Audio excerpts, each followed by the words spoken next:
안녕하세요. 저는 가톨릭대학교에 재학 중인 이헌이라고 합니다. 오늘 저는 대한민국 건국 전후사 바로 알기라는 책을 읽고 제가 느낀 점을 간단하게 발표하고자 합니다.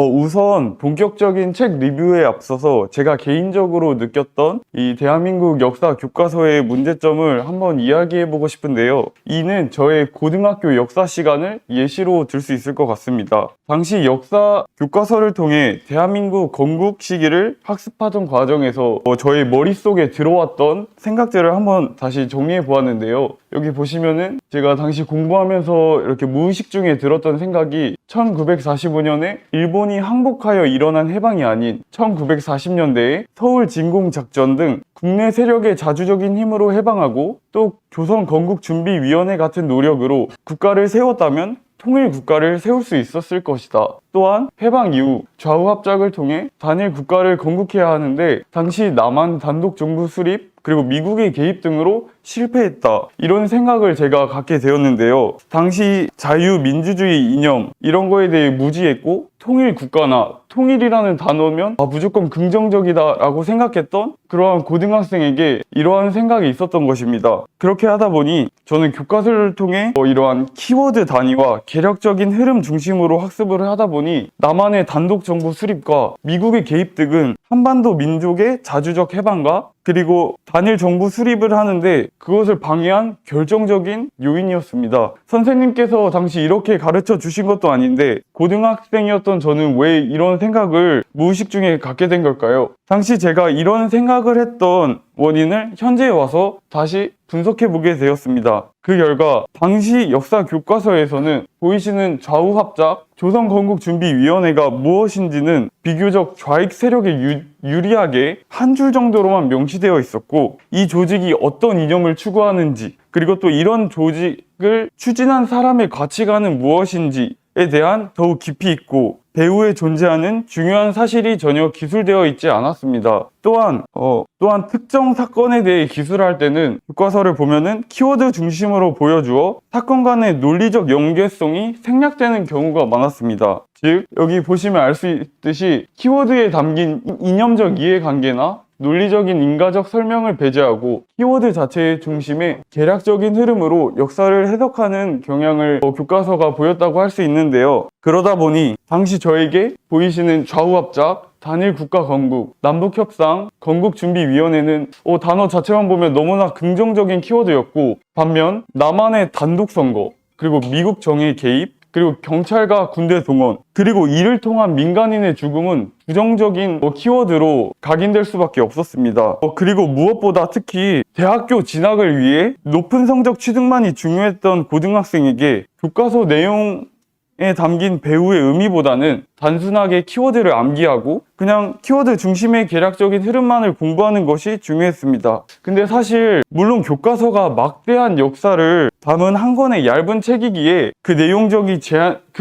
제한적이고 깊이 있는 사실적인 인과적 관계를 모두 설명할 수 없는 것이 사실 불가피한 사실입니다. 그러나 이를 악용한 키워드 전개 중심의 왜곡된 역사 교육은 학생의 입장에서는 분별하기가 어렵고요. 또한 역사적 사건의 구체적인 맥락과 이념적 의미보다 단어 자체의 의미만을 학습하게 하는 오류를 초래합니다. 이처럼 대다수의 중고등학생이 왜곡된 교과서를 통해 학습한 결과 잘못된 대한민국 건국 전후사 인식을 갖고 있다고 볼 수 있습니다. 그래서 저는 이러한 이념적 가치와 인과관계의 증명 과정이 결여되고 오염된 역사 교육을 다시 바로잡기 위해서 역사를 논리적이고 사실적으로 재정립하는 해독 과정이 필요하다고 생각을 했는데요. 이 대한민국 건국 전후사 바로 알기 책이 바로 그러한 해독 역할을 한다고 볼 수 있을 것 같습니다. 저는 이 책을 읽고 나서 이 책의 특징을 두 가지로 정의해 봤는데요. 바로 논리성과 스토리성으로 특징을 정해보았습니다. 먼저 논리성 측면에서 보면 이 책은 주장 혹은 반박에 대한 근거를 키워드 자체가 아닌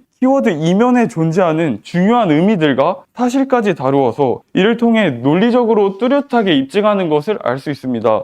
제가 책을 읽으면서 가장 기억에 남았던 부분을 여기 가져와 봤는데요. 당시 대한민국의 건국일을 정확하게 이제 알기 위해서 먼저 국가, 건국일이라는 각 키워드의 국제법적 그리고 사전적 의미를 명확하게 밝힌 후에 이에 따라 입증하는 과정을 이 책은 이어가고 있음을 볼 수가 있습니다. 화면에 보이시는 것처럼 국제법상의 국가의 의미, 그리고 이를 필요한 필요 요소, 그리고 이에 따라 건국이 무엇인지에 대한 논리적 전개를 이어가고 있음을 알 수 있습니다. 그리고 또한 제가 이제 한반도 분단의 원인, 그리고 제주 사상폭동, 여수 순천 반란 등 현재 사회적으로 논쟁이 되는 사건들을 이 책에서 다루고 있는데요. 이 사건들을 이 책은 역사적 근거들과 당시 사회적 흐름, 그리고 구체적인 인물의 행태 등을 통해 객관적으로 분석하고 있음을 알 수 있었습니다.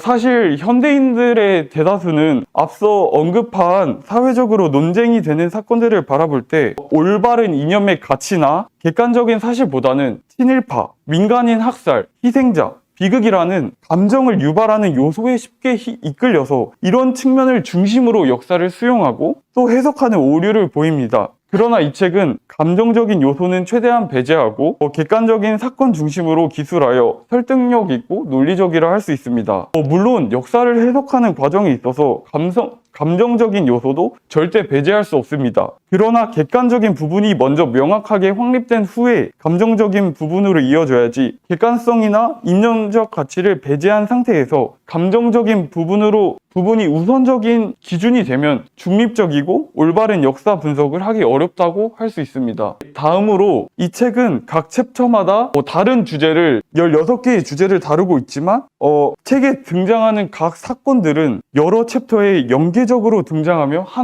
하나의 스토리를 구성합니다. 이 책의 큰 스토리는 어떤 것이냐면 건국 전후의 사건들을 독자적으로 해석하는 것이 아니라 한반도를 미국처럼 자유민주주의 이념 아래 건국하려는 세력과 그리고 이를 소련의 지시 아래 저지하고 한반도를 공산화하려는 세력의 대립이라는 큰 흐름 속에서 분석합니다. 이에 따라 저는 이 책을 읽으면서 현재 좌익 세력이 추모하고 기리는 근현대사의 사건들이 대한민국의 자유민주주의 건국을 방해하려는 노력의 연속이었다는 것을 역사적 맥락을 통해 이해할 수 있었습니다.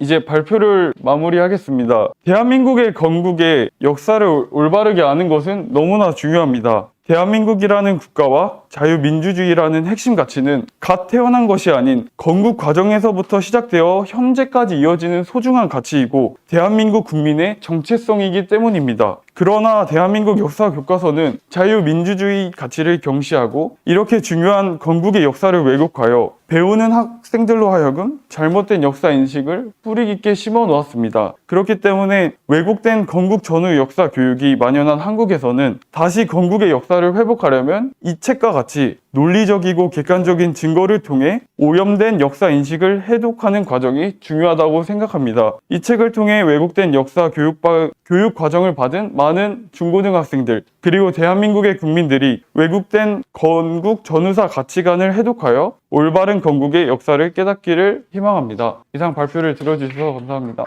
다시 한번 큰 박수 부탁드립니다. 전체 화면으로 좀 바꿔줄래? 저희 아직 들어가지 말고 양동환 선생님의 책 읽어보고 지금 감동을 많이 받은 거죠? 네, 맞습니다.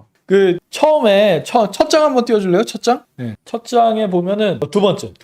고등학교 수업 시간에 수업을 듣고 그냥 기본적으로 이런 선입관이 생긴 거예요. 선입관이. 그러니까 건준위원회 통해서 좌우합작 통해서 잘 했으면은 우리나라 분단 안 됐다. 그냥 이런 생각이 그냥 교육과정 통해서 그냥 주입이 된 거잖아요. 그렇죠? 네, 주입이 된 거잖아요. 지금 고등학교에서 진행하고 있는 한국사 강의가 교육이 이렇습니다. 이게 현실입니다. 이게 제가 박정희 대통령 유신에 대해서 발표할 게 있어가지고 9종 교과서, 한국사 교과서를 다 봤거든요. 관련된 부분들을. 근데 2018년도에 교과서를 만들려면은 기본적인 커리큘럼이 있어요. 커리큘럼에서 지필 기준을 만듭니다. 그 지필 기준에 이런 항목이 있습니다. 민주화 운동은 반독재 투쟁이라는 점, 이런 관점에서 근현대사를 서술하도록 돼 있어요. 그럼 민주화 운동이 반독재 투쟁이라는 거예요. 그러면은 대한민국 건국부터 민주화 운동을 계속 해왔으니까 기본적으로 이승만 대통령하고 박정희 대통령은 독재자인 겁니다. 독재자라는 관점에서 기술이 돼 있어요. 여기에 저항하는 관점에서 그걸 민주화 운동이라고 설명하는 관점에서 교과서가 기본적으로 구성이 돼 있습니다. 교과서 어디 거였어요? 제가 당시 이거를 참고했던 교과서는 EBS 수능 특강 수능 특강. 동아시아사 부분을 참고했던 걸로 기억합니다. 아, 수능 특강. 수능 특강이면은 이거는 그러니까 교과서는 아니잖아요. 그렇죠? 학습지인 거잖아요. 그렇죠? 예, 근데 고등학교 3학년 학생들이 이제 수능을 준비하려면 네. 무조건 이제 봐야 되는 책이기 때문에 교과서는 아니지만 그만큼 중요했었고, 제가 또 사실 이 발표를 준비하면서 지금 고등학교 여동생이 있는데 그 책을 직접 한번 빌려서 이 부분을 살펴보았는데요. 보니까 그때나 지금이랑 사실 크게 다를 건 없었고, 오히려 이제 자유민주주의라는 개념을 제가 한번 찾아봤는데 단 한 번 나오지 않았어요. 자유민주주의. 자유민주주의라는 개념도 없었고, 진짜 이승만 대통령을 진짜 독재자라는 프레임 하에 전개하고 있어서 배우는 학생으로 하여금 정말 왜곡된 역사 인식관을 갖게 하고 있었어요. 네. 아유, 그 동생이 공부한 교과서는 어느 교과서예요? 기억나요? 아, 그것까지는 제가 시마스? 그 9종이 있어요. 9종이 네네. 있는데 지금 아주 중요한 얘기했습니다. 이게 그러니까 민주화 운동은 반독재 투쟁의 투쟁의 과정이라는 점에서 기술하며 그 지필 기준에 딱 그게 남아 있기 때문에 이승만 대통령, 박정희 대통령 다 독재자로 만들어 버리거든요. 그러면 이승만 대통령을 독재자로 만들어 버리면 뭐냐? 북한은 김일성 독재하고 남한은 이승만 독재했다. 피장파장이다. 이런 인식이 기본적으로 들어갑니다. 그렇죠? 맞습니다. 그렇죠. 교과서가 지금 이렇게 그런 식으로 세뇌시키고 있어요. 문제는 뭐냐면은 이 교과서 아직 안 바뀌었습니다. 아직도 이 친구들 이거 가지고 공부하고 있고, 정권은 바뀌었지만 또 이거 시험 준비하고 있어요. 지금 이게 현실입니다. 그런데 저는 그 허니 형제가 그 독후감 써온 거 보고 이렇게 너무 기뻤어요. 너무 기뻤어요. 스스로 이렇게 생각을 정리할 수 있게 된 거잖아요. 그렇죠? 이게 저는 이게 대한민국의 희망이라고 생각합니다. 허니 형제가 대한민국의 희망이에요. 감사합니다. 수고했어요. 큰 박수 부탁드립니다.